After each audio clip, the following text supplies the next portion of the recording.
lungs. Okay, so when we're talking about air or respirations, if we have a compromise to what we call the box, so your box is from your trachea to your belly button. Okay, so this area right here, which includes the back. Okay, but right, we're talking about this box, right? So we're talking about the area right here. Okay, we call it the box. If I have a hole in the box somewhere, okay, our lungs work kind of like our circulation does in a pressure system, right? Our lungs are a negative pressure system.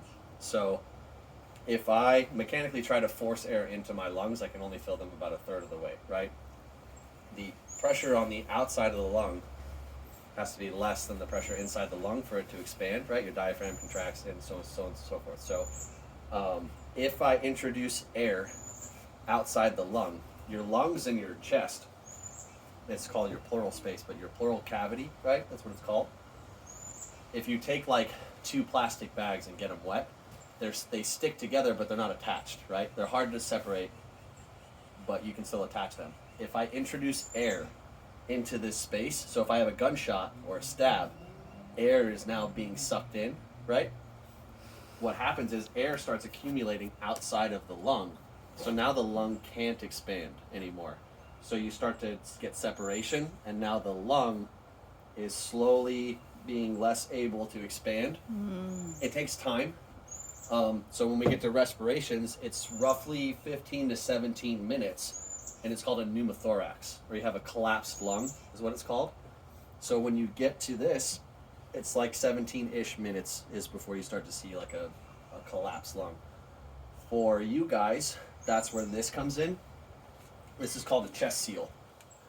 Okay, so if you discover, when we're doing our sweeps like I showed you guys, if you discover that there's a hole in the box somewhere, you're going to put one of these on. So the shirt's going to come off, everything's going to come off, okay? And I'm going to open one of these so you guys can see it. I don't know, did Justin open one when we did it? He did. He had one already open, right? Yeah. I'm going to actually put one on the block so you can see it. Cool.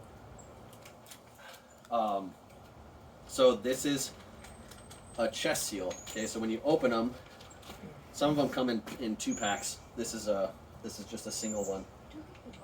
So this is what it comes in. We bought it. Yeah. Yeah, you probably have, yeah, that's what this is, right here. This hyphen. Oh, I see. So this is a vented chest seal is what it's called. This is a vented chest seal as well. But this is just a 2-pack. The one I opened was a single, so it's a lot smaller. So these have vents in them. When I open this all the way, you have to be really careful because this stuff's super sticky. Okay, so this has little channels. You can see like the little cross, right? So what this does is when I put this on the wound, it's super sticky. Like this stuff, if it sticks to itself, you can't unstick it. It's impossible. It'll stick to anything. This was it's called hydrogel. It was actually designed right after World War II by a demolition team.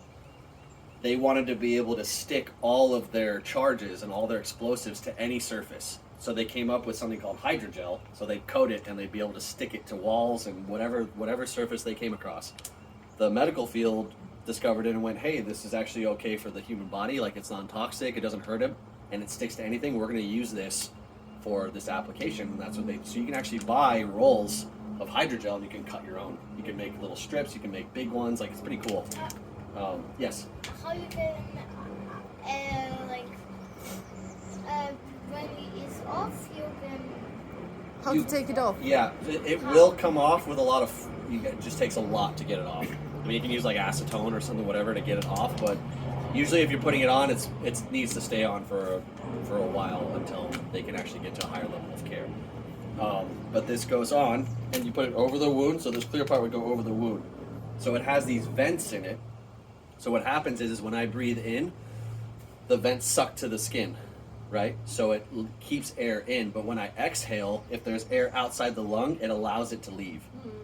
Right? So it doesn't accumulate more pressure inside. It helps keep everything the same.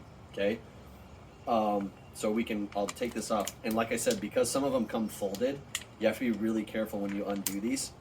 So when I actually put these on, not fit. Close enough.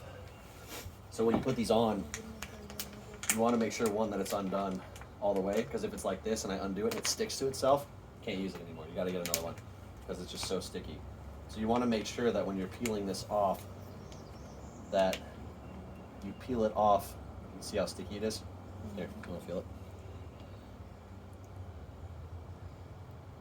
Not so bad. It's okay. It's not so bad.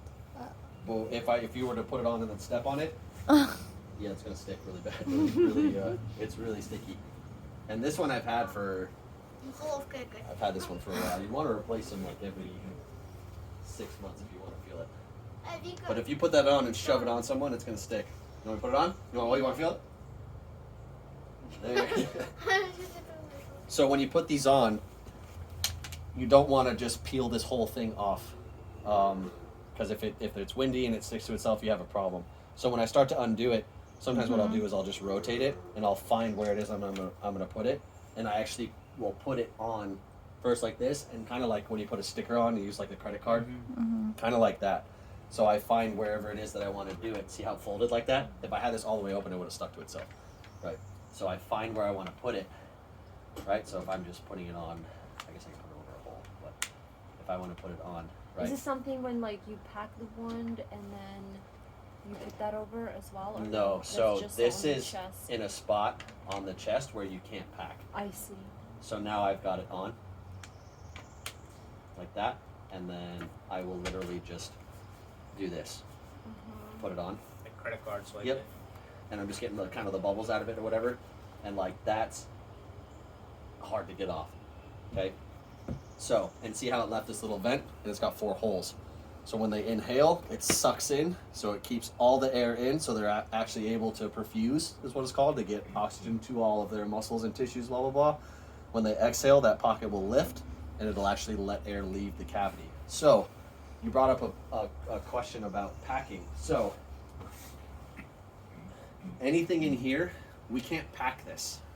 There's nothing to pack. We need bone in order to pack something, right? If I were to take like if I took like one of these little things right here, like I'll just say this, whatever, and I said, okay, like put pressure on this to close it with it like this, I can't, right? With one finger, like I can't do it. But if I said, okay, now do it, now I can, right? Because I have a hard object that I'm actually able to push against, and that's why we're able to pack these areas, I see. because we're packing against bone. This is all just kind of a mess of organs, and it's a big cavity. You'd run out of gauze and clothing before you even filled the whole thing.